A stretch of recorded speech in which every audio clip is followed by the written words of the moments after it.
SMA A, apa kabar kalian? Hari ini kita akan melanjutkan tema 1, subtema 3, pembelajaran yang pertama.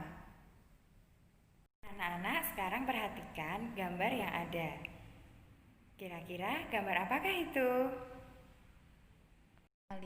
Benda-benda tersebut adalah gerabah.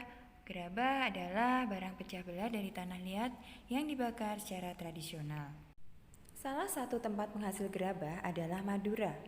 Madura adalah sebuah pulau yang terletak di sebelah timur Pulau Jawa. Anak-anak, berikut ini adalah proses pembuatan gerabah.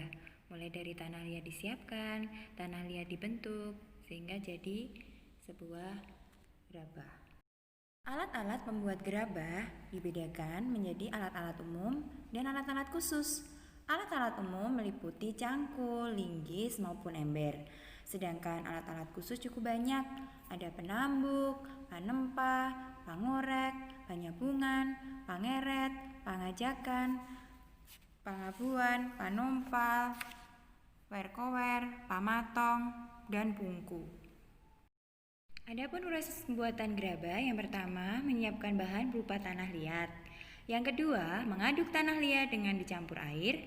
Yang ketiga, setelah jadi adonan, diambil perbongkahan untuk dibuat bentuk kasar. Yang keempat, dengan menggunakan kain pangelet, bibir atau pinggiran bongkahan dibentuk sehingga bulat, melingkar.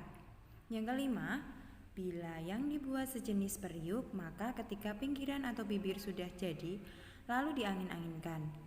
Baru kemudian membuat bagian perut yang dipisah dengan bibir. Kemudian setelah jadi perut dan bibir disambung dan diperhalus. Langkah keenam, bila yang dibuat bertelinga atau bertangkai, maka dibuatkan telinga atau tangkai untuk kemudian ditempelkan atau digabungkan dan diperhalus. Berikutnya, setelah halus dan diteliti kesempurnaannya, kemudian dijemur atau dibakar hingga benar-benar kering. Langkah terakhir setelah kering adalah dibersihkan. Namun, untuk beberapa daerah, ada yang masih menyempurnakannya dengan cat yang berasal dari lumpur. Keberadaan pengrajin gerabah di Madura ini telah banyak memberikan manfaat, baik untuk pengrajin, pemakai, maupun untuk masyarakat umum. Pemakai gerabah Madura memperoleh banyak keuntungan seperti harganya murah, anti karat, mudah dibersihkan, dan mengurangi polusi.